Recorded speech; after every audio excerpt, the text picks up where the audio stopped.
Number 12 from paper 1 of the 2018 Higher Maths. 4 marks here, only 1 mark for the first part. Here you're given 2 vectors in the unit base vector form. You have to express 2a plus b in component form, luckily. 2a plus b, that just means 2 of a plus 1 of b. Put them into the component form. 4, negative 2, 2. Negative 2, 1, but p, don't know what that is. So that altogether, no, I'll just put it over here. So that altogether you've got 8 take away 2 is 6. Negative 4 plus 1 is negative 3. 4 plus p is just 4 plus p. So that's the first mark.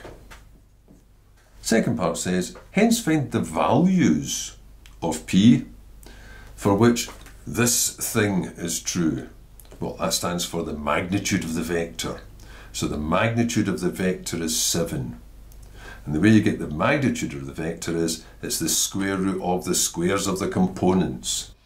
Or you could just square both sides and have this. It'll be those numbers squared, 6 squared, and whoops, negative 3 squared, and 4 plus p squared should equal 7 squared. It's just that Pythagoras in 3 dimensions. So what have we got?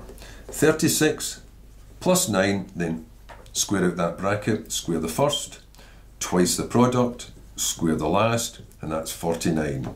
You can see you can end up with a quadratic. So, just bring them in order. There's only one p squared term, there's only one p term, so all these numbers are going to have to go together. Easy to do this. So take away the 9, that's 40. Bring the 40 over and subtract, that'll be negative 4. Negative 4 onto the 16 makes a 12, I think. Now just factorise that.